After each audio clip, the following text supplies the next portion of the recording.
तर नमस्कार मित्रांनो, आम्ही गेलो होतो कामावरून खाली मार्केटला गेलो होतो. बघा तुम्ही इकडचा सुंदर नजारा, या एरियातला हा नजारा आहे. डोंगर आहे आणि किती सुंदर, खूप मस्त रोड आहे, हिरवा निसर्ग. आणि रस्त्यात आम्हाला इथे माथेरानसारखे सेम छोटे छोटे माकडे पण दिसले. आता बघितलं असेल तुम्ही कसा डोंगरामधून रस्ता गेलेला आहे एकदम. आणि हा डोंगर जर पडला तर आमचा कचुंबरच झाला असता. इथे खूप डेंजरस डोंगर आहे हा. आणि डोंगराखालून रस्ता पण बेकार आहे. दिसायला सुंदर आहे पण रिस्की पण तेवढाच आहे. काय करतं, करावं लागतं. कुछ पाने के लिए कुछ खोना पडता है. बघा तुम्ही, हा किती सुंदर नजारा आहे, किती सुंदर एरिया आहे हा. आणि हा तामिनी घाटामधला सर्वात फेमस वॉटरफॉल इथे आहे, जिथे तुम्हाला मका वगैरे सगळं खायला पाहायला भेटेल. ही चूप काय कट मारून जाते यार मला.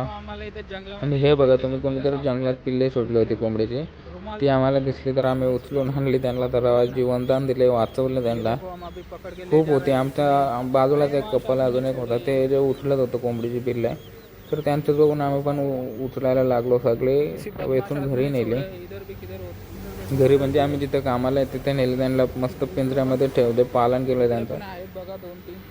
मी इकडे 3 पिल्लं दिसली मला, ती उचलायला गेलो, पण त्याला ती पण पळत होती तिथून. काय करणार, आपल्याला ते कोंबडीची पिल्लं नाही धरता येणार तर दुसरं काय धरता येईल. बघा किती पळतात ते. चला, तुम्हाला जीवनदान देतो, चला माझ्यासोबत. त्यांना काही समजतंय का, हाय इकडे तिकडे फिरतात. मार्केटवरून आलोच होतं तर अर्ध्याच रस्त्यात आम्हाला एक कोंबड्याचे पिल्ले दिसले. हे बघा मित्रांनो, माझ्या हातात 3 आहेत. आमचा राजू आहे, बोलजुबा केसरी. त्याने तर खूप नेसले होते. कमीत कमी 15 पिल्ले आम्ही नेसले होते. रुमाल पण माझाच आहे आणि त्या रुमाल पिल्ले ठेवल्यात. हे हा बघा राजू भाई, बोलजुबा केसरी, अजून पण तो विमालाच खाते. हे आपली रॉनी. आणि हे बघा, त्यांना आम्ही कसे पिंजऱ्यात ठेवले, ब्लप लावला एक नंतर थोड्या वेळानंतर.